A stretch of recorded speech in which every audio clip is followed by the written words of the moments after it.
Welcome to the Determinetruth podcast. Want the truth? You can't handle the truth. Where we aim to explore questions of truth, the scriptures, and what it means for the church today. Here are your hosts, Rob Dalrymple and Vinnie Angelo. Hey everyone, welcome in. We are wrapping up our off-ramp on Jesus and economy. So we've spent a number of weeks talking about that, especially as it relates to what we're talking about in the books of Thessalonians.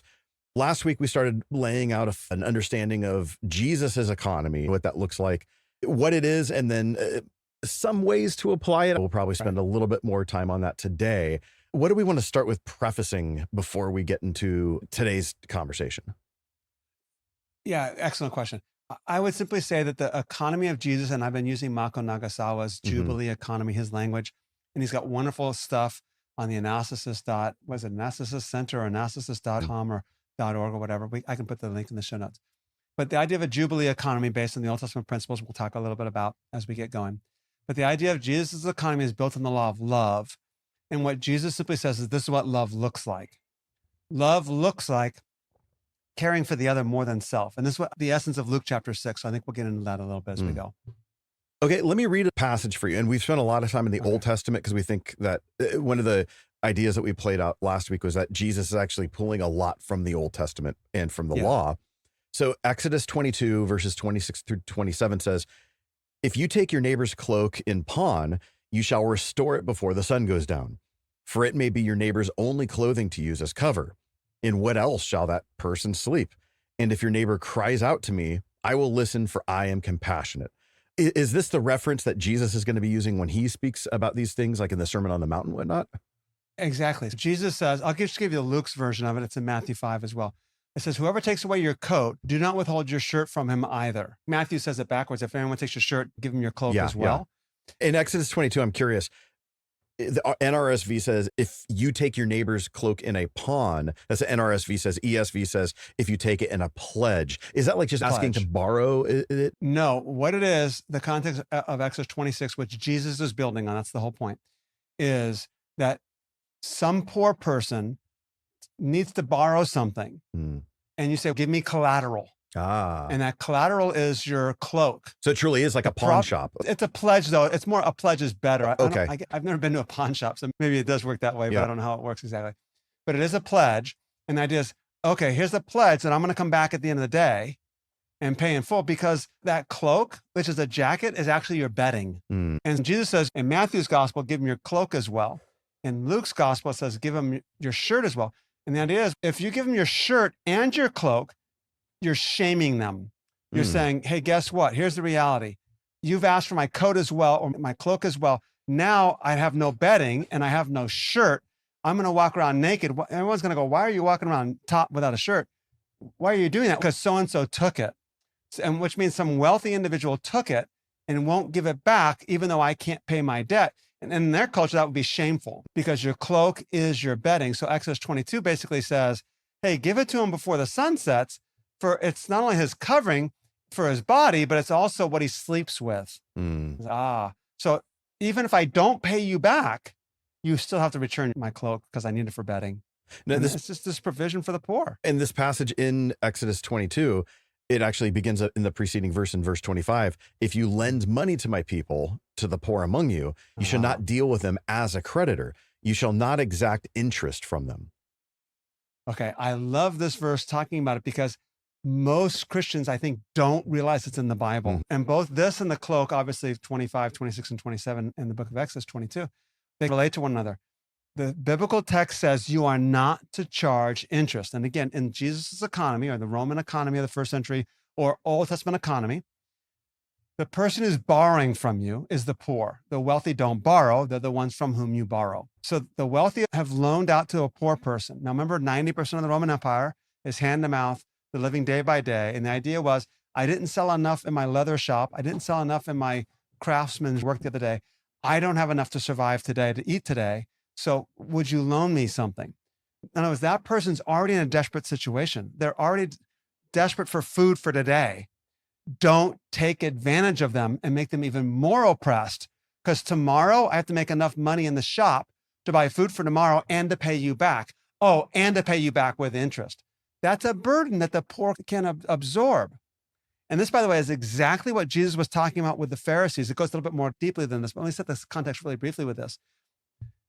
We tend to think that the argument that Jesus had with the Pharisees was religious and only dealt with how we interpret the law. The Pharisees interpret it legalistically. You have to follow all of its rules. And they even made some rules that just simply didn't apply. Jesus was like, that's not what it says. No, God's about grace and goodness. That's not correct. The Pharisees weren't legalists, as we come to understand them as being. And we now know this because we have all these documents from the 2nd century. And they are going back saying this is what the rabbis taught, but we have enough of them that we can read Paul in light of those documents, go, yeah, they weren't legalists. So we've read the Pharisees wrong in our 1st century understanding of them.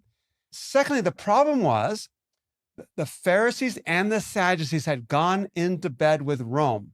Now, as soon as I say this, you're like, wait a minute, I know the Pharisees, they hated Rome. They did. The Sadducees were the wealthy elite who were put in power by Rome or allowed to maintain their power by Rome, and they worked together. You scratch my back, I'll scratch your back. I'll make sure all these people pay taxes. I'll make sure they submit to Rome. I'll keep order here in Jerusalem.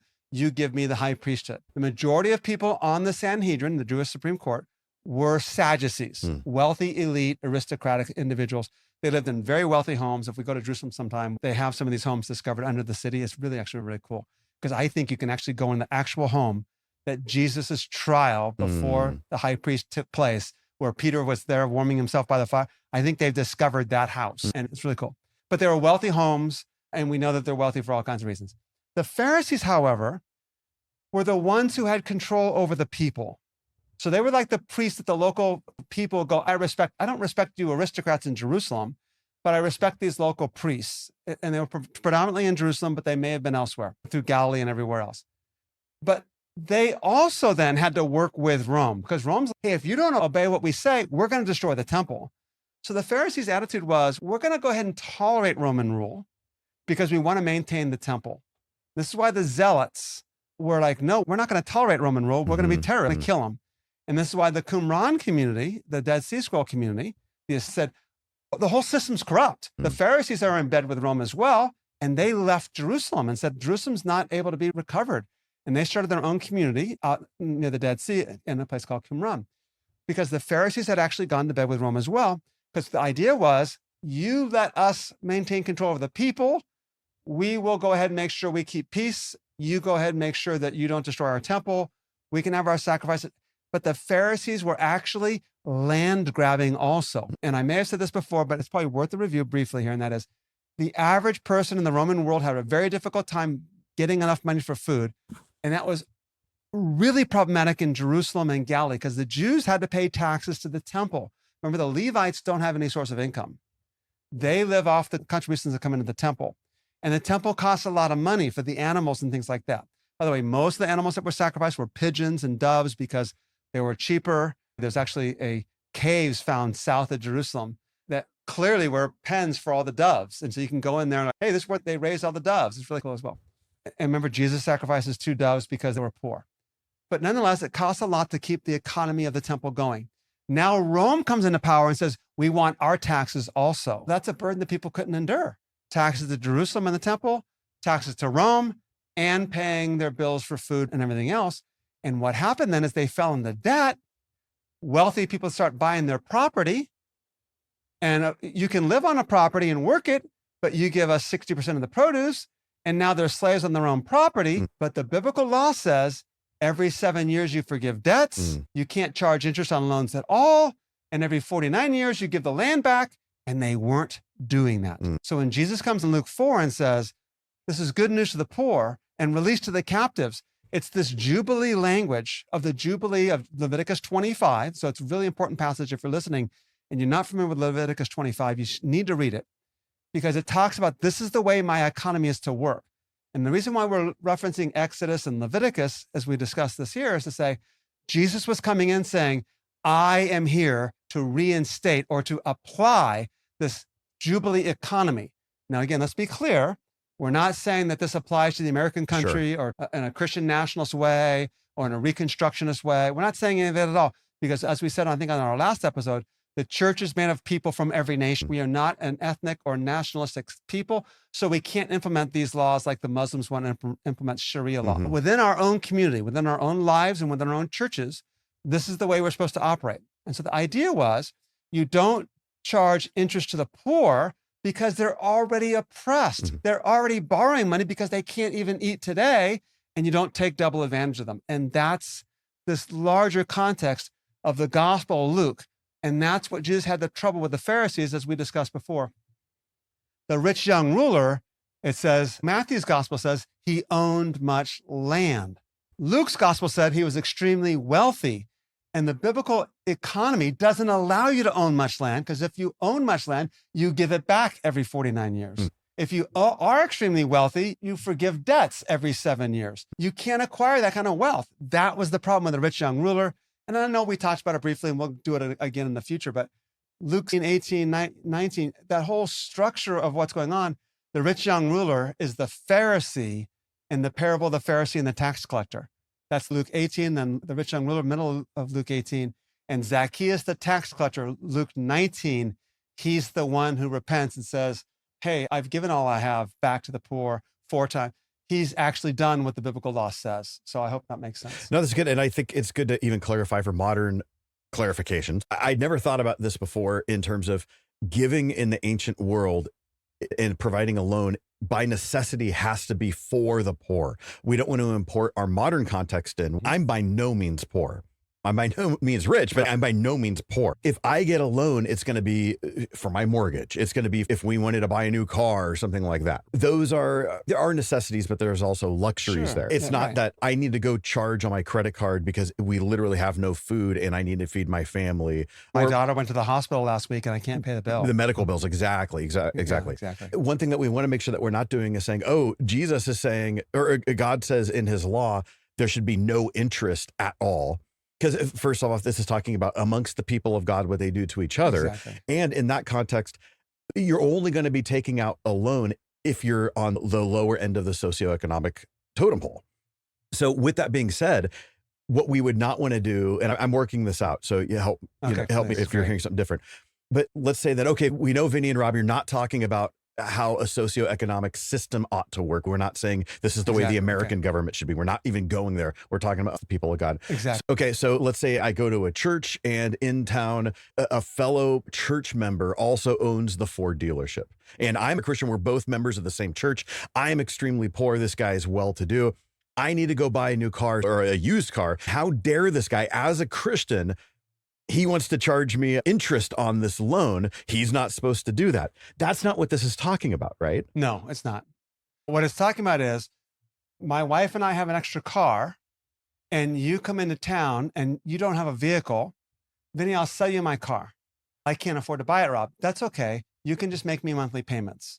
I'm going to charge you this much for the car and I'm not charging you interest. So if the car is valued at $5,000, and I can afford to sell it to you for $4,000, I'm going to sell it to you for $4,000. If I can't afford to sell it to you for $4,000, I'll sell it to you for $5,000, but I'm not going to charge you interest. And here's the deal, Vinnie. If you don't pay me back, I lose. Yeah. That's the way it goes. That's the biblical economy. And that's amongst the God's people, not talking about a Ford dealership, talking about private individuals. And so if my wife and I, we can't right now, but let's say we have some extra income and some student moves into the area or a low income person moves into the area. So here's the deal. We're going to give you a loan of $2,000 and you pay it back when you can, but we're not charging you interest. Now, again, remember when Jesus says, give expecting nothing in return. That was this wealthy patron benefactor concept of you do something in order to get something in return, because that's how you survive in the ancient world. The problem with that is you would never give to the poor, as we've said, because they can never pay you back. Yeah. They can't pay you back with honor, and they probably can't pay you back in material goods either. And at the end of 7 years, you're supposed to forgive their debts. So they just wouldn't loan to them. And Jesus comes along and says, no, you have to give to them. You have to seek them out. Now, let me give one more step here in terms of applying this to like a modern context. What the church should also be doing is speaking. So that's what we implement within our own community, within ourselves. But then we look at the state and we go, yeah, I think those banks charging 29% interest on a credit card, like that's criminal. We should be the voice saying that's wrong. We should be speaking up. And what's interesting, and there's documentaries on this on YouTube and everywhere else, the government has an agency called the Consumer Protection Agency. Mm-hmm. It's the government's job to protect us, the consumer, from sharks in the corporate world, namely the banks. And of course, if the banks make a mistake, the government bails them out. They bail out the rich, but they don't bail out the poor. But they have to keep the economy. I get all that. I don't agree with it, but nonetheless. The banks are charging 29% interest. And so Congress, I don't remember if it was the House of Representatives or the Senate. I don't remember how. I know the House of Representatives deals with money, so maybe it was the House of Representatives that did this. Or they had a committee saying, let's investigate the banks and this exorbitant interest rates, and let's get them to stop doing this and put a cap on how much interest rates they can charge. And they got together and they couldn't pass the bill. And it wouldn't pass committee. And they tried it again, and it wouldn't pass committee. And tried it again, it wouldn't pass committee. They finally got it past the committee, but they didn't include debit cards in it because they couldn't get it to pass if it included debit cards. Now, why do they have so much trouble getting this past committee? It's easy, because the banks were the main contributors to their campaigns. So that is where the church is going to go, sorry, if you don't pass this resolution, we are not reelecting you. I don't care. And the problem with the government that says today, the wealthy have too much say, and the church we're complicit in our silence, and we're not speaking up. And I think that's the whole point of what we're trying to get across. So I think we've laid out a little bit, at least, Vinnie, the idea of this biblical economy in the context of Jesus. The idea was there can be differences of economic status, but there should be no poor among you, as we said a couple episodes ago, because you're caring for the poor, making sure that they have what they need. And Jesus comes along and says, I know it's not kosher to give, expecting nothing in return, but that's what love looks like. And the cross embodies that, where you lay down your life for the sake of the other. And that's why Jesus' statement, why do you worry about food? Why do you worry about clothing? It has so much force. Because if we're really doing these things, if we're really loaning to people, and I give somebody $2,000 because they need it, and then they don't pay me back, and then I sell you my car for $4,000, and you pay for 2 months at $100 a month, but then you stop paying, and I don't get.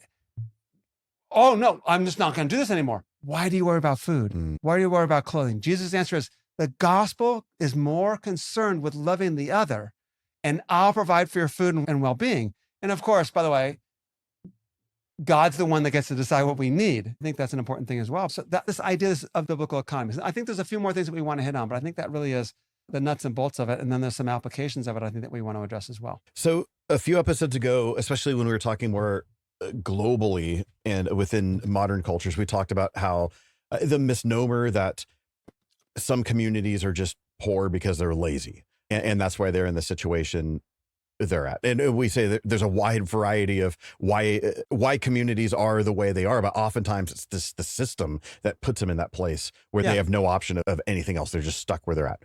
So from a biblical standpoint, one thing that this whole conversation started with looking at Thessalonians and the idea that if you do not work, you do not eat. And we were addressing exegetically saying Paul's not talking about, he's not talking about how we normally use it. But we can say, okay, what is a biblical theology of work? And specifically, what is a biblical theology of laziness? Yeah. And because we could look at those things as legitimate ideas and threads that are addressed throughout Scripture.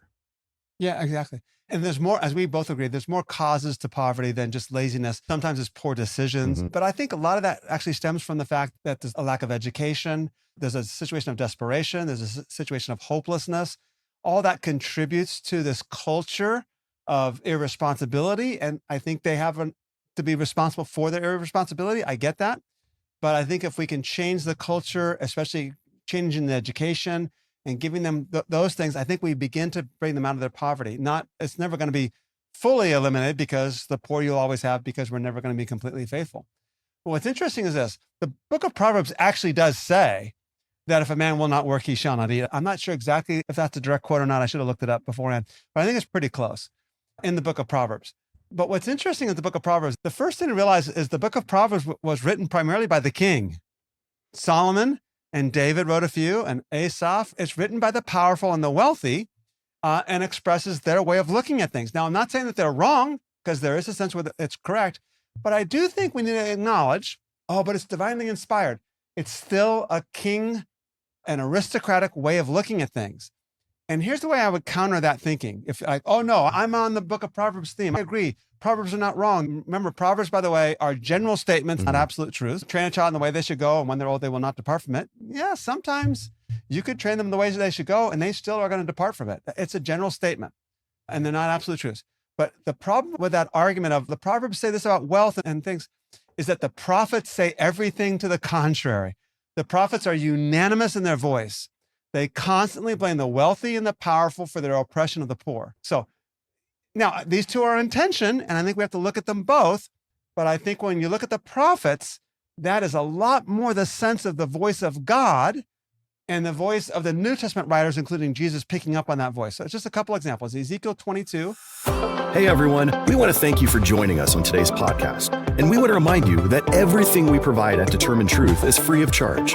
And this even includes all of the teaching that Rob, Danny, and myself do on a weekly basis in our online Bible studies, live streams, and our coaching for pastors in India and around the world. We don't have any supporters who get special behind-the-scenes access, but we can only do this with the generous support from those of you who can afford to give. So if you'd prayerfully consider supporting us with a fully tax-deductible donation, with anything from $5 a month or more, we will continue to challenge the church to be the church. To give, go to Determinetruth.com and click on the Give tab, or find the link in today's show notes. Thanks. Verse 6, behold, the rulers of Israel, each according to his power, have been in you for the purpose of shedding blood. And then skip down to verse 25 of Ezekiel chapter 22. It says, there's a conspiracy of our prophets in our midst, like a roaring lion tearing their prey. They have devoured lives. They have taken treasure and precious things. They have made many widows in our midst. Then there's Amos chapter 4. This is a famous verse. You may be familiar with it, Vinnie. When I was young, we used to use it in ways that were not appropriate.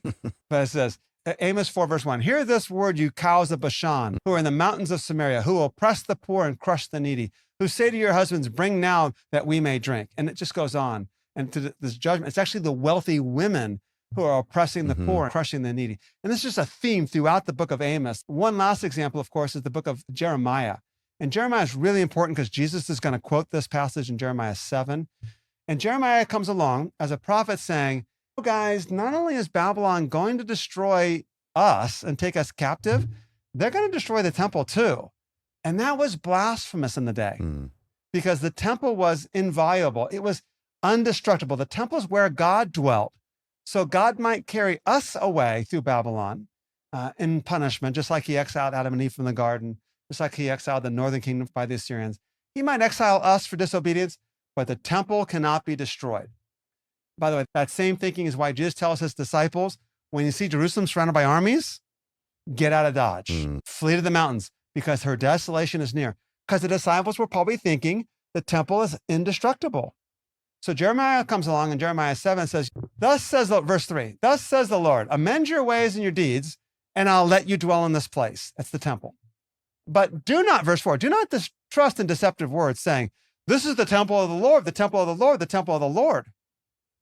By the way, I think we can apply that saying, I went to church on Sunday, I went to church on Sunday, I went to church on Sunday. Verse 5, for if you truly amend your ways and your deeds, if you truly practice justice between a man and his neighbor, if you do not oppress the alien, the orphan, and the widow, and do not shed innocent blood in this place, nor walk after other gods to your own ruin, then I will let you dwell in this place in the land that I gave to your forefathers forever. But you're trusting, verse 8, in deceptive words to no avail. Will you steal, murder, and commit adultery, and swear falsely, and offer sacrifices to Baal, and walk after other gods that you have not known? Then come and stand before me in this house, which is called by my name, and say, we are delivered, that you may do all these abominations? Has this house, which is called by my name, become a den of robbers in your sight? Behold, I, even I, have seen it, declares the Lord. And you might note verse 11 is what Jesus quotes when he's in the temple and he overthrows the money changer tables and says, you're making this a den of robbers. And the key is a den of robbers is where robbers go to hide. It's not where they commit their crimes. You do all these things and then come into my house and say, this is the temple of the Lord, the temple of the Lord, the temple of the Lord. And what the prophets are saying over and over again is, you guys are oppressing the poor and the orphans and the widows and the needy. And then you come into the temple and say, oh, sanctuary. Not acceptable. I think the same message goes to our churches today to say, are we oppressing the poor and the needy or neglecting the poor and the needy and then going, I went to church on Sunday and I even went to Bible study on Wednesday. Look how good I am. And And the prophets are like, no, they won't have anything to do with it. Comment if you want here, Vinnie. There's a quote by Christopher Wright, though, that says, perhaps the major contribution of the prophets and the major lesson we can learn from them is that in terms of the prophetic responsibility of the church today lies simply in the fact that they saw what was going on. They were the mouthpiece of the God who sees. I think that's really It just makes me think of James chapter 2. It's, hey, if you see someone in need and you just say, bless you, and you don't help them out, what good is that? Which, in fact, let's go to James chapter 2, because it goes to what we said at the very beginning of the session today. You're right on the button. So James 2 says, oh, guys, if a man comes, verse 2 of James 2, if a man comes into your assembly with a gold ring and dressed in fine clothes, there also comes a poor man in dirty clothes, and you pay special attention to the one wearing the fine clothes and say, you sit here in a good place. You say to the poor man, you stand over there or sit down by my footstool. Have you not made distinctions among yourselves? See, I know in the church, we're all one body. And have you become judges with evil motives? The evil motives are, I'm going to get something from the wealthy person, but the poor person can't give me anything. Verse 5, listen, my beloved brethren, did not God choose the poor of this world to be rich in faith and heirs of the kingdom, which he promised to those who love him? But you have dishonored the poor man. Is it not the rich who oppress you and personally drag you into court? Do they not blaspheme the fair name by which you've been called? If, however, you are fulfilling the royal law, as the scripture says, you shall love your neighbor as yourself, you are doing well.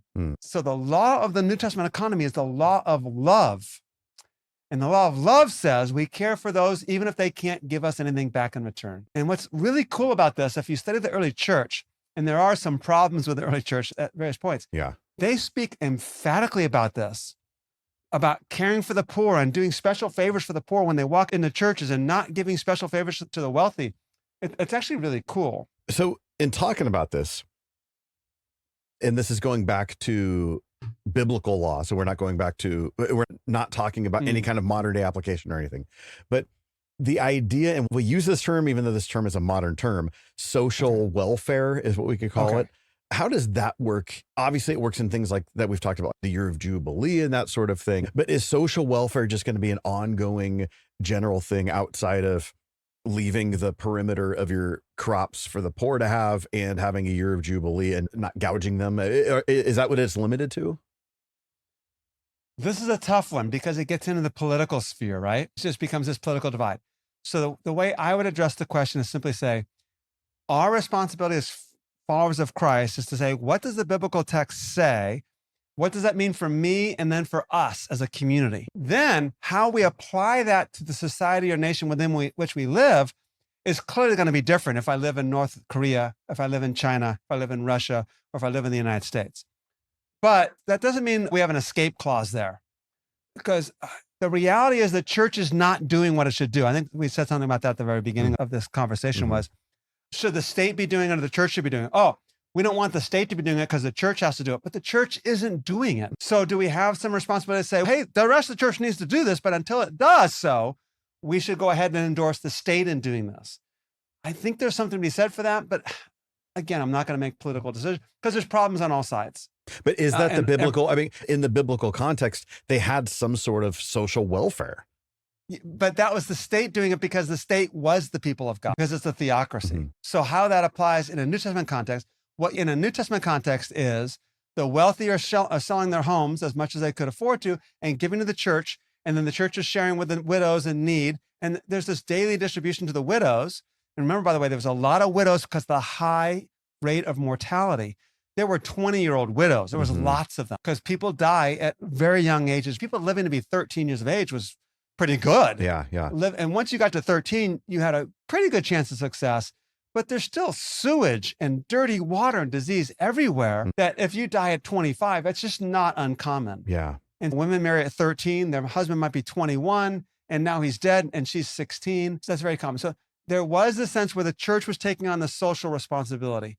So the first thing I would simply say would be, okay, the Bible has biblical laws for God's people that say, make sure there's provisions for the poor.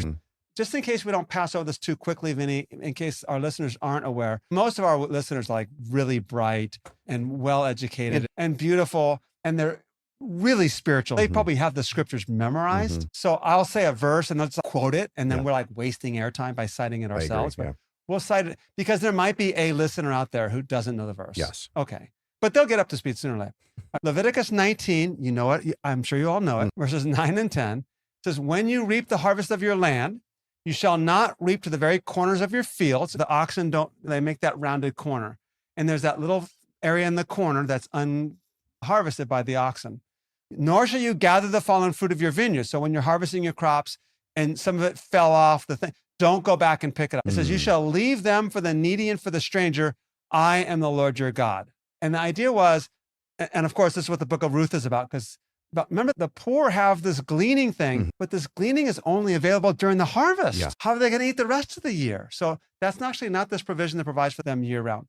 Then there's every 3 years, the tithe was supposed to be given, so that 10% of this was to go to the poor and the needy. So all the money that comes into the temple was still supposed to be dispersed amongst the poor and the needy. You're supposed to cancel your debts every 7 years. There was all these things that were in place to protect the person who came into misfortune. And it does happen. Now, here's what's interesting. It never says, explain the cause. Leviticus 25. Again, our listeners know this verse, this passage by heart. But throughout the chapter, it says, if one of your countrymen becomes poor, it says that 4 or 5 different times. It never says if they become poor for verifiable reasons or justifiable reasons or understandable reasons. It just says if they become poor. It never assigns blame. If they become poor, then this is what you do. And Leviticus 25 is the principle of Jubilee. So I think the idea then behind that is, the church is supposed to have this economy where we have this safeguard to protect those who are in our community that have these needs. Now, it's really complex for us because, people find out about that and they come into the church and they're not a member of the church. What do we do for that? But that becomes our means of evangelism too. And I think we're better off working out that problem than working out the problem of not giving enough. So my question though is, this is where I struggle with the biblical theology of caring. Not that I struggle with the idea, but just first, I just don't care. I just don't care. So first and foremost, it's like the Raiders. I don't care anymore. I wish Sorry. I do and I don't, man. It's so weird. The cognitive dissonance of it. But there's a sense where, how you care for these brothers of mine, to use language where it's there's a priority to care for the people of God, because how you treat the people of God is how you're treating Jesus. I agree. And care for one another, shoulder one another's burdens. There's so many one another passages. Romans 12 has all this one another language. Yes. Galatians 6, all this one another language. The Old Testament story is about one another. However, though, you also have that pesky Luke chapter 10 idea, which is, and who is my neighbor? And so that's where it's like, I struggle with that idea. And maybe this is my Western mind wanting to categorize things. But we have a priority. We ought to care for everyone, but especially the household of God. Yet, who is my neighbor? Even the Samaritan. That's right. So what should we do? But this is me literally working it out. It's not even, it's not part of the script, but we have this idea in the kingdom of God of we first and foremost care for the vulnerable among us, but then we care for all our neighbors. Yeah. That's right. What do we do with that? So the context of Matthew 25, whatever you do for the least of these brothers of mine, you do for me, is this context of how you treat God's people, to the unbelievers essentially, is how you treat me. And remember, God's people are rich and poor, free. They're made up of all races, genders, and ethnic and social and economic statuses. So it has nothing to do with like economics per se of what we're talking about with the Jubilee economy. Although the idea is how you treat God's people is how you're treating me. And when God's people go out and do the work of the kingdom, preach the gospel of the kingdom, and then get persecuted, that's what you did for me. At the same time, there's a general application of that to say, I was hungry and you gave me food. I was thirsty and you gave me something to drink. So then there's this ethic for God's people itself, which is this Jubilee economy, this economy of caring for the poor, loving your neighbor. And of course, who is my neighbor is the question Jesus was asked. And as you said, Jesus' answer is asking the wrong question. The question is not who is my neighbor. The question is to whom am I a neighbor? Yeah. And that means it applies to everyone.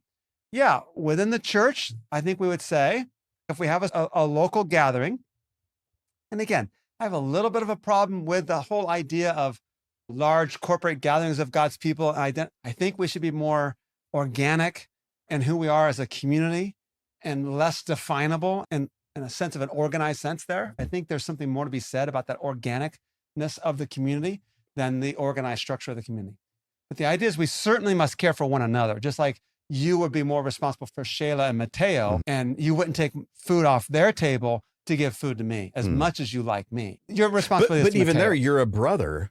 Absolutely. So what do I do? But you wouldn't take away from your own son Okay. to give to somebody, to give to your neighbor. Okay. That's your first responsibility. Your Nuclear family. You have a responsibility to your nuclear family. Okay. Then that extends outward to the community, to that local community. And I think if it's organic, might be like the small group that you meet with, that small community caring for one another. We visit one another when they're in the hospital. We come alongside one another. If you're injured, we'll take care of your yard. We'll help with your pets. We'll help with your kids. I think that's the idea. And then that extends outward. And that is now someone wants to come into this community with a need. Now we evaluate a little bit because we want to help. As we said before, we want to help, but we don't want to just give out free charity because that doesn't change the situation, change the conditions. But that doesn't mean that I don't help at all. I know when I gave the guy on the side of the freeway the other day my lunch, that's great. He's got a good lunch today. But the fact is, that was yesterday. Today, he's going to be hungry. There's also a responsibility to help figure out ways societally to change his condition so that he's no longer in that condition, whether that would be getting together and building a shelter or contributing to the shelter it might be. So that there's all these levels of responsibility that I think that we would flesh all that out. Largely, we are not doing a good enough job of it because we've misread 1 Thessalonians in the book of Proverbs. If a man will not work, he shall not eat, which is why we're having this conversation now. Bringing in a modern issue, because I think those will help provide context and people for this. And I'm trying to have a juxtaposition here against the people of God thinking and the worldly thinking. So there's been a lot happening in the last 6 months with the American government and especially with the American economy and things like Doge coming in and saying, hey, we need to slash spending in places. And so obviously you have something like AID and things like this. And one of the mindsets that happens is, hey, we need to stop taking care of the world because we're not taking care of enough, or just that could be one of, and there's some valid criticism in there. I totally agree. Yeah. But also with that, because I think there's a couple different mindsets like, hey, we have kids who don't have stuff here. We have a homeless epidemic that's happening. Why are we paying for everyone else when we can't even take care of ourselves first, which I think is legit. However, there's also a large contingency of people that I just know personally. You hear the voices on social media. And I think this covers a lot of people who are just like, you know what? I won't say the word, but it's like F those people, F the rest of the world. Who cares about them? Like let them take care of themselves. What good, literally just thinking of quotes right now that I've heard on people like, look at Africa. When have they ever taken care of themselves? Why is it the West's job to go and drill wells for them and bring them food? Let them figure it out themselves. And so there's this harshness where it's, I don't care about you. If you die, you die. It's that, what's the Russian boxer from Rocky 3? When Apollo Creed goes down, it's like, if he dies, and it's that kind of mindset. And so I think part of what's happening here is our motive and our mindset matters. And so the difference of caring for one another means there is a priority that goes to God's people first, but it's not, I only care about God's people. And if you're not in the club, I don't care for you, or I will care for you, but you got to start coming to church here, or you got to it has strings attached. Exactly. It's a quid pro quo in that kind of way. There could be something that says, hey, I want to give to you. I want to help, but I need to take care of my own house first. If, you're on the airplane and the oxygen mask spiel, like if you're traveling with kids, put on your own mask before you put on your kids. Because guess what? If you lose pressure, you're going to be no good to anyone. And so take care of yourself before you could take care of, but there's that heart there that says, but I want to take care of you. I want to be able to do something for others, but I need to be in a position to be able to do that. So if you don't have that heart for others, that's not a kingdom of God ethic. Correct. Okay, there's a lot there, and let's maybe finish up with this, and I have maybe one more thought as well. So again, I think it's important, as we said before, that we critique empire and that we critique our own. So I actually personally agree with the concept of America first, because our responsibility is to care for ourselves first. And the argument with USAID, by the way, is, they're actually using this money to fund illegal campaigns. And I don't know that I agree with that. I know a lot of money for USAID does go for charitable and compassionate interests in caring for the world's most desperate people. And that includes people in Israel and Gaza. And I think that's tragic. But I get the idea that we care for our own first. The problem I have with that is the way it's being implemented. And I get the idea, by the way, that you need a good corporate individual to come in and clean house. Because government does things in a messy way, clumsy way, an expensive way. And we could do things in a more refined way, and we can cut costs. Okay, I get that. Efficiency, that's not a problem. The problem is when you make a tax bill that gives billions and billions of trillions of dollars of tax benefits to the rich, and then you slash benefits to the poor. I have a problem with that. The rich should pay at least the fair share of taxes, if not more. And I think that should be a graded scale myself. I don't know if everybody agrees with that, but they should at least be paying more. As I said, the church, a wealthy individual should be tithing more than 10%, and the poor person might not be tithing at all. I think that we might think of something like that as a graded scale in society. And I know there's all kinds of, but if you take money from the rich and they don't have as much money to make more money, I hear all these arguments, but I'm still saying this. I know people who work with tax returns on a regular basis, and their unanimous, consistent report to me is the more money a person makes, the less money they give to charity. This is unanimous testimony for years and years from individuals that I know. And they also say the more money a person makes, the less money they pay in taxes. That's just a consistent report from people that look at tax returns all day long for their work. That's not right. When you say we're going to cut all these expenses for everybody else because we're going to care for our own, the problem is that you're not caring for our own. You're not actually putting more money into the schools. You're not feeding the country's poor people. I think 25% of American kids, if not Americans, go to bed hungry every night. But there's no campaign to fix that. There's just, we're not going to give money to USAID anymore. We're not going to give money. Where's the money going? I think it's going to line the pockets of the wealth and just line them even more. And I think that's what we have to speak up. So I get your ideas. I agree. That's no problem. But when you're cutting all these expenditures in our own country for the poor, and you're not increasing spending on the poor, you're not actually doing what you need to be doing. I would speak against that. The next thing I would add to that is, it's not so simple to say, we're going to care for our own and we're not going to give money to USAID, because a lot of the problems in the world are caused by the United States. We have a responsibility to go into those countries and to fix the problems that we made. Okay. We bombed Vietnam. We bombed Iraq. We made a mess of all of Central and South America. And we continue to make a mess of it, by the way, if you haven't heard what we're trying to do in Venezuela now. Let's just say Venezuela has the largest oil reserve in the world. Oh, isn't that a surprise that we don't like the president of Venezuela because he's not the rightful leader? Yeah. And we buy all this propaganda. It's, no, we want their oil. Come on, let's see it for what it is. But when we make a mess in these countries, I agree with the policy. When it comes to foreign wars, I'm a libertarian. I am not a libertarian in all other ways, by the way, just to make sure it's clear. When it comes to idea of foreign wars, I don't think we should be in them. I don't think we should be sponsoring them or supporting them or financing them or giving them. We should be involved in diplomacy to stop these wars. But when we do fight these wars, we now have an ethical responsibility to clean up the mess. And so I would add that. And then the next thing I want to add as we finish up, Vinnie, is this. Have you read The Freedom of Simplicity by Richard Foster? Oh, years ago. Oh, man, that book changed my life. And I'm not good with books like this. Richard Foster has so many books on spirituality, spiritual formation. They're fantastic, but I just, ADD, can't read them very well. And so much of what he says just goes over my head. And I just can't pay attention. Well, let's go to prayer for the next hour. Oh, yeah, my mind's going to be praying for an hour. I wonder what time the game starts. That's what my mind does when extensive prayers. But when I read that book, I gave it to Tony and said, oh, Tony, you got to read this book. And when I recommend The Freedom of Simplicity by Richard Foster, the first thing I say is, if you're married, your spouse has to read it too, because it's going to wreck you. And it has to wreck you together as a couple. And then we did it in our Bible study group that we had, and this is in Northern California. And then Tony and I had a college group, and we did it with the college group as well. And it talks about not being poor for poor's sake, not getting rid of all your wealth for getting rid of all your wealth's sake, but the fact that living a simple life, which may not be selling all that you have, is freeing. It's the freedom of simplicity. And it's this Matthew 6 of, why do you worry about food? Why do you worry about clothing? It's really powerful. Now, the first 4 chapters are about like a biblical economy. And you could read that. I don't recommend that. You don't need to. You really can go to chapter 5, where it becomes this application.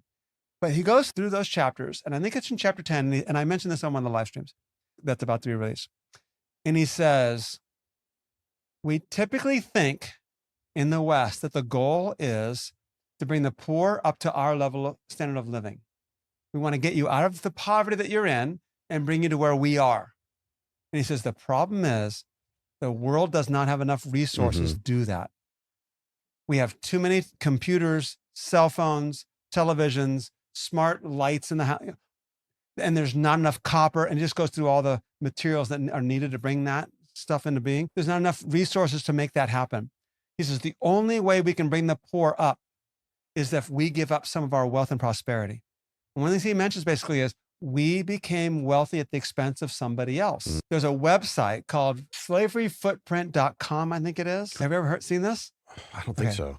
It's not for the faint of heart. What you do is you go in and it says, okay, how many televisions do you own? How many computers do you own? How many of this do you own? How many phones? How many microwaves do you own? It just goes through the things that you own. And when you're all done, it says, how many slaves worked to produce the things that you have? And it says, I think mine came out at 55. Gosh, I don't even want to know. Exactly. 55 slaves. And here's the deal. The reason why the TV behind me is $197 at Target is because slaves made most of the parts behind it. The people that were instrumental in getting those resources were slaves and not paid a fair wage. That's why it's so cheap. If they were paid a fair wage, that TV would cost $900 or more. And we've talked about this before, and maybe it's worthwhile giving it here. So remember we used to do that thing at the main campus, Vinnie, when we worked at the same church, where we have that fair trades fair every year. Yep. And one year we did it, and it was a great success. And the idea was every good sold in this tent was made by a person that was paid a fair wage. Yep. So here's a plate that was decorated, or a vase that was decorated, or a scarf, or anything like that. Yeah, a scarf that was handmade, and the person that made it was paid a fair wage. And the things were expensive, and people liked it. So the next year we thought, hey, let's move that to the fall so they could buy Christmas gifts and support people that work in other countries by giving them a fair trade. It only lasted 1 or 2 more years. And the reason why the leadership stopped it was because people didn't want to buy, because if they bought a scarf for $45, they could only buy one present for their grandson, one present for their cousin, one present for their sister, because they couldn't afford to buy all these presents at this price. That tells you everything. The only way we can have the wealth we have with the cheap prices is if other people aren't paid a fair wage. And the reality that, and you go to Amazon, you go to Walmart, by the way, and Walmart is notorious for underpaying their employees, who then have to go on welfare, which means we pay for welfare because it's a government provided. Walmart makes more profits, they get rich, and they underpay their employees, and we actually subsidize their employees' salary. That's criminal. And many corporations do this. And I know someone that worked at Amazon. They said, Rob, I'm a manager at Amazon, and I know people that work in my factory in San Jose, California, which is pretty upscale. It's pretty expensive. Some parts of San Jose aren't as bad, but you're talking about the Silicon Valley down there. And he says, they get paid, and I don't know what the wages would be equivalent today, but this was like 7 years ago. They get paid like $14 an hour, and they have to sleep in their car because they do not make enough money to rent an apartment, even share an apartment in San Jose. That's immoral. When Jeff Bezos is one of the wealthiest men in the world, and his employees don't make a fair wage, they sleep in their car, the church has to call that out. Anyways, go back to the freedom of simplicity. The reality is the only way we can have this level of wealth, this level of comfort, is if somebody else goes without. So now I have a responsibility to figure out how can I have less so that somebody else can have more. That's going to wreck your world. Yeah, that's good. And it needs to. Yep. All right. I think that's a good place to stop. Hey, Vinnie, before we finish up, let's talk for a few minutes about something that I feel very strongly about. And I know you're processing it, so let's process it together. And that is, I really feel strongly, as we said, Determined Truth, we will never hide anything we do behind a paywall.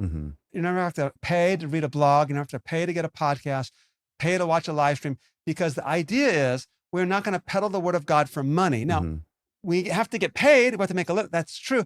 But I have a problem with people who hide their blogs, their podcasts behind a paywall, because what you're saying is the poor can't have access to this, to these resources. Hey, everybody, this is Rob. Vinnie and I had a conversation before we actually began recording the episode formally that we want to actually include at the end of this particular episode, but it's not a clean cut. So what's going to follow next is going to quickly start, but you're just jumping into the middle of a conversation that we thought was important to have, and we want to include it in this particular episode. I was listening to that podcast, which is like 25, 30 minutes long. Have you seen that? I've seen them. I don't know which one you're talking about, but yeah, I've seen them. And then I'm out in the backyard working. It's a little annoying because it's 25 minutes. And then you go, I got to click to the next one. So I clicked to the next one. I'm like, it's on suicide. I'm like, well, you never know if you're counseling somebody, if you want to listen to what, So I go to click on it. Won't play. It's locked. It's only for subscribers. Oh, okay. And I'm thinking, wait a minute. If you're a pastor and you're counseling somebody who wants to commit suicide, you don't have access to this unless you pay. And if you're someone that wants to commit suicide, but you're like, something to say about it, I wouldn't mind listening, and you can't do it unless you pay, you're about to commit suicide. Yeah. Seriously. Now, do you really think you need the money? How much do they make from their books? I can guarantee you writes a book. He gets 50 grand or more to start. Stuff gets like 10 grand or more before she even starts writing. His number's got to be 50 grand. What I've said before, the reason why we won't ever hide our stuff behind the paywall is because Jesus said, blessed are the poor. And we're going to go out and say, we're going to tell you about the gospel and the kingdom. And it's good news for the poor. But if you're too poor, you don't get to hear it. Yeah. They hide it behind a paywall. And it's just, I get it. You want to make some extra money, but do you realize what you're doing? And that is, you're saying this information is available only to those who can afford to pay. Yeah. I think that is an application of Jesus saying, blessed are the poor, and the gospel is good news to the poor, that the church should not be peddling the word of God for money. Now, again, that'll raise the question, wait, Rob and Vinnie, you're asking for donation. There's nothing wrong with getting support for what we're doing. It's simply saying we're only giving this access to those who pay. No, there's a big difference there. Pastor gets his pay, but you're welcome to come to this church even if you don't tithe. There's a big difference there. They're not the church in this regard. No, but they're still peddling the word of God. They're still teaching the gospel. Yeah. And they're not only teaching the gospel, they're teaching the gospel with a richness and a depth people need to hear. And, but it's only available for the upper middle class. That's just, go ahead. Keep fighting back because I need to hear I don't know if I've convinced you yet or not. Yeah. I don't know if I have a feeling on it. It's okay. There's a lot of people who complain about companies that make high-end Bibles. Like, so for instance, like this is like my goat skin NRSV that Zondervan puts out. I think I paid like $180 for it. It's beautiful. Oh my God. It's gorgeous, right? This thing, it fits so well in your hand. The paper is great quality. There's ample rhythm. This thing is so nice. And then there's people who get just utterly offended and think that's morally wrong that a Bible should cost $175 or $200. I forget how much I paid for that thing. But the thing is, you can go and buy that translation for $5. And so you can get it for free on your You can get it for free somewhere. Exactly. That one, I have a couple Bibles that are that high-end quality Bible. But that's not the only version of it that you have available to you. You can go and get a cheaper one. You won't get that quality one, but you have the Bible available to you. So that's where I'm like, yeah, that's fine. And when it comes to Christians who charge for stuff, that's when I just don't know. Because what would you say to a Zondervan like a Michael Bird who has put his whole biblical theology together, his evangelical theology in hardback form, and he did a video series on it. Why aren't those for free? But it costs money to make that. And I'm arguing against myself. A publisher is a company that has employees that they have to pay. So they have taken on a cost in order to produce something of worth that people have to pay for. What I would say would be this. It's up to the church to get together and say, let's buy some of those Bibles and hand them out to the poor so that they can have one for free. That's what the church does. So, and Zondervan it's parachurch almost in a sense. It's a corporation. It's separate from the church, but it's doing church stuff and it's supplying us with things. Okay, great. We get it. You have to pay the bills. You have a business. You have a corporate. You have a building. You have expense. It's a for-profit. It's not a non-profit. Exactly. And so I think you have to be careful about how much they're charging and how much money they're making. I think publishers have an ethical responsibility to not make too much money. I would go to all the things of saying, does your CEO make this salary? And does the person working on the line make this salary? Are you paying them fair wage? I think all those ethical questions apply. Is there discrepancy between the pay scales, the fairness of wages, and we talked about the law and the equity of the law, that you care for your laborers, you give them a fair wage, you give them a living wage. They should be doing all those practices. I don't know that they are, but I don't know that they aren't. And so there's no problem with us compensating them for the products so that they can pay their bills. Of course, if they're making so much profit that the CEO makes $500,000 a year or $1 million, I think we have an issue with that. And remember, by the way, what's the guy who wrote The Hole in Our Gospel? Stearns. The president of, what's it? Stearns? Is that his last name? Yeah, Richard Stearns, the president of World Vision. And he tells his own story of being a CEO of a company that made China and find China very expensive, very elite. And all of a sudden now coming to work for World Vision and going, and I don't know what his salary was, but I'm assuming that he processed all the ethical questions with that, took a major dump in salary. He probably had a very wealthy and expensive home. So he's processing all those things. So I think a Christian publisher has to process how much money they're making, how much they're charging their consumer, and make sure that these things are priced at a worthy. And if you have a high-end Bible, I'm not a fan of it, but you know what? Here's the deal. If you wanted to buy that as a gift for somebody, I can understand that. If you wanted to buy that for yourself, all right, I can't judge that. That's up to you. That's on you. I can lay out biblical principles and then you say, okay, I got all those things in mind. And I still think this is great. I'm just not going to stand in judgment about that in any way, shape, or form. I wouldn't get one for myself, but that doesn't mean that I'm right and you're wrong. There's just no way I would go there. You could say, wait a minute, you and Vinnie, this is your job. And if you don't make enough money to pay your bills, you're going to have to do something else. That's correct. And obviously, my wife being unemployed for a good period of time, 2 out of the last 3 years, that's been a real question of looking for jobs and figuring out other ways. You could make more money by hiding what you do at Determinetruth behind a paywall. And the answer is, I'm not going to do that. And the answer, I think this is one of those things where we say, why do you worry about food? Why do you worry about clothing? Seek first his kingdom and his righteousness. I think the kingdom of God tells us that we don't peddle the word of God for money. We have the right to be paid. So if I'm going to go work at a church, the church says, we're going to pay you this salary. I'm going to say, okay, I'm going to make that salary. I think pastors have to be careful about making too much money. I think we both know what happens when pastors make too much. I think churches have to be careful about not paying their pastor enough because they work too many hours. They have burdens, stress. It's not fair to the family, to the wife, to the kids, and everybody else. And sometimes they have to get side jobs to make a full, and that is what it is. And if the church can't afford it, the person goes in knowing that. But if the church can't afford it, they should pay that person a good living wage. That's great. But what we're not going to do is say, and the doors are open on Sunday only to those who pay. Sure. It's available to everybody. And so that's what we do as a collective. The wealthy members of the congregation who maybe tithe more, they're actually paying more of the bills. And that's great. And that's the way it should be. And if we go back to the publishers, I said a minute ago, that means that we go buy those Bibles from Zondervan and we hand them out to the poor because they can't afford to buy them. That's great. But what I wouldn't do, though, to go back to the conversation then, is say, look, that person's a professor that I know they make a good enough salary.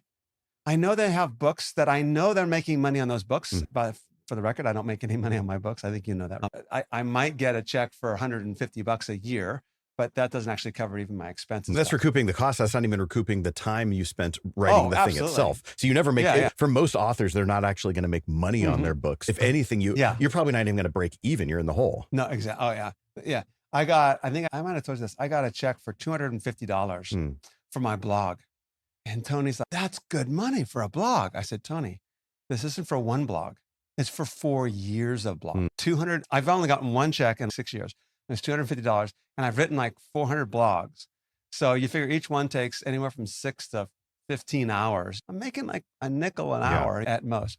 But anyways, I understand if someone has need for income.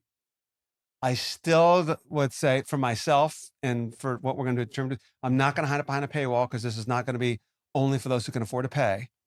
Now, what we've thought about doing in the past, though, and I think you might have been involved in this, to say, okay, we're going to do this live stream and we're going to have a sign up for it. If we did Zoom, that's what we were going to do. But Zoom was more expensive. And then we would have to get another app that we would subscribe to that we would do the registration with. Because with Zoom, you can have a registration link, but you only have one option on the cost. It's $15 or it's free. So I have to get this other app that I could then add to the Zoom link and to the registration page where I could go $15 or free. That way, if you don't have any money to pay, you can have free. If you do have money to pay, and that might raise a little bit more money for us. But Zoom was too expensive. I didn't want to pay the cost for the extension to do that. So we just use StreamYard. That's free. There's no registration necessary. We don't capture emails. Okay. But so I could do that, say, here's my blog. It's free, but if you want to donate, great. I don't have a problem with that. Wikipedia does that. You can use Wikipedia, but if you want to help us cover the cost of $3 a year, I have no problem with that. But when they hide it behind a paywall, especially when there's a podcast on suicide and a pastor might need that information to counsel somebody, or somebody thinking of committing suicide might want to hear what so-and-so says about suicide, and they can't because it's hid behind a paywall. Oh, that's a shame. That's my thought. Here's my thought, though. You said you would never buy, going back to the high-end Bible, you would never buy a high-end Bible, but you might spend $150 on a Callaway Big Bertha driver. Actually, so here's the deal. I have only bought one golf club. All my clubs are free. My brother's a pro, and so he gives me his clubs. He gave me his clubs 12 years ago. And so I had 2012 Titleist irons. Then the pro at the driving range that was working with Mackenzie and me comes up to me and he's like, Rob, here, I don't need these anymore. And he gave me a set of 2014 Titleist irons. Wow. So I gave my 2012 Titleist irons to one. I just keep passing them on to my kids. So I did, however, when I left Northminster, they gave me a gift.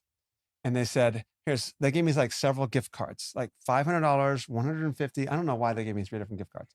They said, this one's $500 and we want you to spend it on golf. Mm. So I did go down and get a Titleist driver. So I paid for that. But all my clubs they're used and they're old. My putter's from 1998. My brother gave it to me, Scotty Cameron. It's a great putter. My wife and my daughter bought me a wedge. And I'm like, oh, I had a wedge from like 30 years ago. I'm like, oh my gosh, the Technology grooves on has wedges changed. are actually really important. Yeah. Well, I never realized because the grooves get worn down. I'm like, this ball is spinning like crazy. Mm-hmm. With my wedge, it makes it so much easier to score from around the greens because you can just spin it. So actually having new wedges is important, but I still have those old wedges. I don't think there's another club in my bag that I bought. I don't have golf shoes. I don't buy a golf glove. I have a golf bag that I did buy. You don't use a on golf sale. glove? I don't use a glove. Really? So because I grew up poor, Vinnie. From when we were kids, we just couldn't afford a glove. And I knew if I got a glove and got used to it, they wear out. Buy another one. I grew up when we were kids, we were on food stamps. We were the family that the church bought Thanksgiving dinners and stuff too. What I would do to go to the golf course this is why my short game's so good. I would go chip and putt because it's free. At Las Positas, the chipping and putting green, or the chipping green is right next to the driving range. So-and-so will get a bucket of balls. And then they go, Johnson threesome on the tee now, and they leave their bucket of balls and I jump over there and I hit their balls. Yeah. So the only time I ever hit golf balls is it was free. Otherwise, I just chip and putt for hours. And I love chipping and putting. It's just great. It's fun for me and it never costs any money. So I've always been cheap. I do go out with some pastures once in a while. It is the one thing I do to get away, to get a break. And I don't pay for range balls because I hit in my backyard. I'll go to the golf course once a week or whatever and chip and putt. So I have processed all that, but that's a fair question. So, yeah. Nice. If you want to hear something disgusting to close this thought out though, Franklin Graham, who is the CEO of Samaritan's Purse, and you're familiar with Franklin Graham, obviously. Do you know how much, what his annual salary is for being the CEO of the Samaritan's Purse? Samaritan's Purse, the one that we give all the gifts to. That send Christmas presents to kids in former Yugoslavia, or Russia, Ukraine, because they don't have any presents. They also do a lot in terms of, it's actually, we worked with them at Golden Hills with displaced refugees, ironically. Do you want to take a guess at his total compensation? Okay. The last stats are from 2023. What I wish it is would be 150. I think that would be sufficient salary for what he's doing, working for a charitable organization like Samaritan's Purse. I have his 22 and 23 compensation according to ChatGPT. Between the 2 years, he got a raise in 2023 by $50,000. Oh, that's it. $50,000 raise in 1 year. Okay, but I'm going to say that his salary is 1.5 million. Nope. His 2023 salary was $882,000. So way too much, but still not as much as I thought. Who knows what it is now? Because it's a couple years behind. So he's got to be in the 900s by now. And again, here's the thing I would say about that. And that is this. Who is it? There's somebody, it might even be like someone like N.T. Wright. I'm not sure, who makes enough money from his books that he doesn't charge the school that he teaches out of salary. Yeah. I don't remember who it is, but great. That's awesome. If I were to make money from my books and I was pastoring in a church, I wouldn't charge the church a salary. That's what we should be doing. I have a right to be paid by the church, and whoever it is has a right to be paid by the university. But if they don't need it, they don't take it. And now that church or school or whatever has more money to give more tuitions, discounts for students, I'm going to suspect. I don't know, so I'm not standing here in judgment. I do think $850,000 for working for a charitable organization like that is too much money, personally. Think about it. The first $1 million you fundraise every year goes just to pay for your CEO. That you're not doing any work at that point, and that's including all the other operating costs you have. Yeah, and you have to pay Social Security tax. So $850,000 to the business, it's probably over $1 million because 9% has to go to the government for Social Security, or 9.5%, whatever it is. But I would imagine that he's old enough now that he probably owns his home. He probably doesn't have a mortgage unless he keeps moving up. He probably has enough equity. And I don't think he needs that salary. And like, hey, he lives in a house, the mortgage is $20,000 a month, and then sell it and get a smaller house. In America, having equity in a home is the number one way to make income and make a living and secure I get that. And some people fund. So I'm not saying that everybody has to sell their home, but I just think, and I don't know if I said this to you or not, Vinnie, but I'm doing the series of live streams on Revelation Revealed. And I shared with you the idea of that series, looking at the 7 seals, the 7 trumpets, the 2 witnesses, the 2 beasts, and saying, hey, this is what the church has to watch out for. I start off by saying the first seal is a false Christ and false prophets. And I say, if we don't understand that the dragon's efforts is to deceive the church, that we're the ones that he's trying to deceive, then we already have lost the game. We're already in trouble. Once we realize that, oh, we may be deceived, because I think the total mindset typically in Christianity, evangelical Christianity, is we're right, we're good, they're bad, they're deceived. Oh, yeah, when the Antichrist comes, he's going to deceive them. And so we have this mindset that we're in the right. And until we realize that, oh, maybe we can be deceived. Maybe we're the ones that's been deceived by empire, which I think what the book of Revelation is all about is you have this prophetess Jezebel who calls herself a prophetess, but she teaches and leads my bondservants astray. They thought Jezebel was good, clearly. And John's like, no, she's a false prophetess. She's teaching and leading my bondservants astray. And I think that's the whole idea of Revelation. So then I'm like, okay, as we go through this series, what does the beast's deception and propaganda look like? And we talk about the empire, how the empire deceives by making it look like what they're doing is good. We buy on because it gives us security, comfort, power, privilege. We buy on the idea that we're the good guys, they're the bad guys, and all that. So after 4 or 5 episodes, I say, hey, let's just apply this to immigration a little bit here, and let's apply this to this war here. So I start giving a dabbling of these issues. Then at the end of the series, which hasn't gone live yet, I think I have 4 or 5 episodes that I record saying, hey, this is a conclusion. What does this mean for us? And one of the episodes is we have to reckon with the wealth in the American church because we have so much wealth. There's no way we could have accumulated this wealth unless we've compromised the gospel. And that's a sign that we are in bed with the beast. Look at the church in Laodicea. You say, I am rich, I'm wealthy, I have need of nothing. And you do not know that you're wretched, miserable, poor, blind, and naked. I advise you to buy from me gold refined by fire, white garments that you may clothe yourself, and the shame of your nakedness may not be exposed. And I myself to anoint your eyes so that you may see.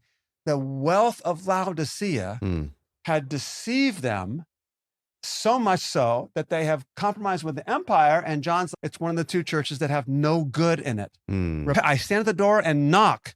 If you open the door, I will enter and dine with you and you with me.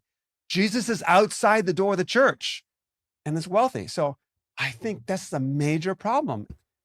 And again, I don't have the answer. So if someone says, I have a lot of money in my retirement account, I get it, because your retirement account is something where your kids aren't going to provide for you when you get old. You're not going to move in with them. Just American culture doesn't allow that. But do we have too much? And I think, and we could look at this another way. I think you and I may have talked about this before as well. Just look at the buildings we have. Just look at the buildings our churches have. Yeah. And you and I have talked about this. Look at the stages of these churches.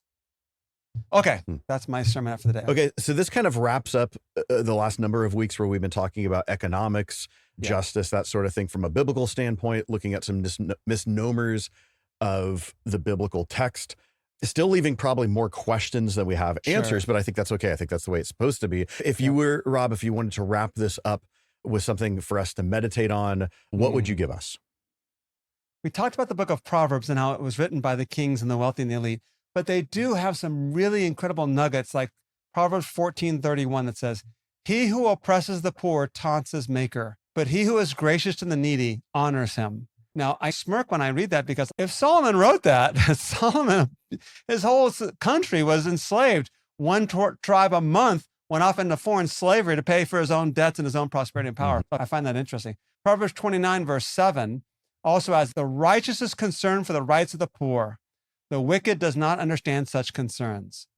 I just think we see this theme in Scripture that we are to care for all people, and that's what ruling well means, as opposed to ruling for one's own interests. All right, thank you. No, I think that's good. I think we left it in a good place. I guess I would add one more thing. I'm sorry, Vinnie, because all we're talking about is money, but therefore this lesson only applies to the wealthy. So no, giving to God's people, giving to the church, or giving to others doesn't have to be simply financial. It could be time. It could be volunteering at a school to improve the quality of education because you're volunteering in a child's life, or at a boys' club, or adopting a child and raising that child. I mean, there's so many ways that we can do these things. And it could also, and I think I may have said this before, but when we had a World Vision event at our church a number of years ago, you might remember, where World Vision came in, and it's called Step Out of Africa, where we step in and you walk through this thing in our auditorium where it was like, you're actually in Africa in a poor community and sponsoring these children. And it just wrecked us all. And I thought, what can I give? What can I do, Lord?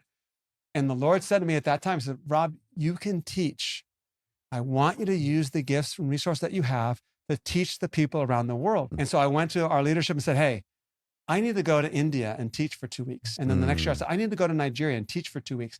And I just try to do that as a resource to say, one of the things I can do is I can teach. Maybe you are an expert caregiver. Maybe you're an expert laborer. Maybe you're a handyman. You can go help build people's homes or help fix people's homes or help fix the church or help clean up or volunteer at a youth event.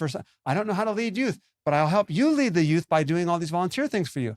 There's so many other things we can do besides actually give financially. So thought I'd throw that in there. Yeah, as well. no, that's really good. Next week, we're going to start back into Thessalonians proper, and we'll talk about what I anticipate. Let's just say if there's no episode next week, you've been left behind. You've been left behind. And so that's what we're talking about, is the preeminent verse on the rapture. That's correct. So we're going to talk about that. So it is claimed. So it is claimed. It's talking about a rapture, but what do we mean by rapture? What does rapture even mean? Yeah. So that's what I just prefer not to even use rapture language because it's so misleading. Exactly. But you're right. Yeah. So we'll spend at least one episode on an eschatology episode. That will be fun. We haven't done that in a while. Yeah. And there's a lot more eschatology at the end of 1 Thessalonians and 2 Thessalonians. So we're actually going to be on eschatology for several weeks. Nice. That's great. Until Jesus returns is what we're going to do. It could be. Which is going to be soon, because the Bible says it'll be soon. Exactly. All right, everyone. Hope you guys enjoy it. We'll catch you guys next time. I want to thank you for joining us on today's podcast, and we would love for you to share the work of Determinetruth with others. Please follow this podcast and give a review on iTunes, Spotify, or wherever you get your podcasts. Your review will go a long way towards helping others find this podcast. Then share it with others so that we can get the word of the gospel of the kingdom to more people.